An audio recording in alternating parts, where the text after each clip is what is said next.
மருத்துவமனையில் குழந்தை காணாமல் போனதாகவும் அதற்கு தன் மீது பழி போடுவதாகவும் செவிலியர் உடையில் இளம்பெண் அழுது கொண்டே பேசும் வீடியோ வெளியாகி பரபரப்பான நிலையில் அது ஜென்ம நட்சத்திரம் என்ற திரைப்படத்தின் ப்ரமோஷன் வீடியோ என்பது தெரிய வந்துள்ளது. தவறுதலாக புரிந்து கொள்ளப்பட்ட இந்த வீடியோவிற்கு அதில் நடித்த தாரிகா என்ற பெண் மன்னிப்பு கோரியுள்ளார்.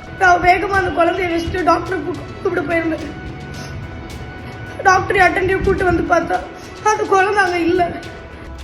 ரீசெண்டாக குழந்தை காணும்னு சொல்லி நான் அழுத்திருக்க மாதிரி ஒரு வீடியோ ரிலீஸ் ஆகிருந்துச்சு. ஃபர்ஸ்ட் ஆஃப் ஆல் என்னோடய சைட்லேருந்து ரொம்ப சாரி கைஸ், பிகாஸ் ஜென்ம நட்சத்திரம்னு ஒரு படத்துக்காக ஒரு குட்டி ஸ்டோரி சொல்லட்டா சார் அப்படின்னு ஒரு கான்டெஸ்ட் பப்ளிஷ் பண்ணியிருந்தாங்க.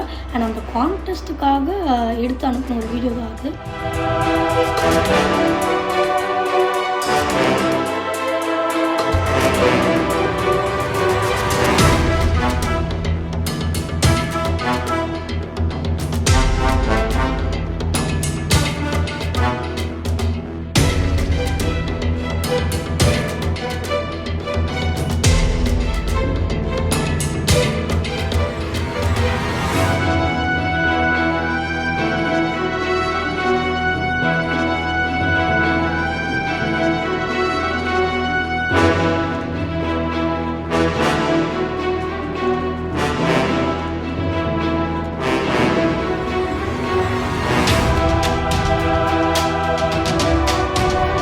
பிளே ஸ்டோர் மற்றும் ஆப் ஸ்டோரில் இருந்து பாலிமர் செயலியை QR கோடு மூலம் பதிவிறக்கம் செய்யுங்கள்.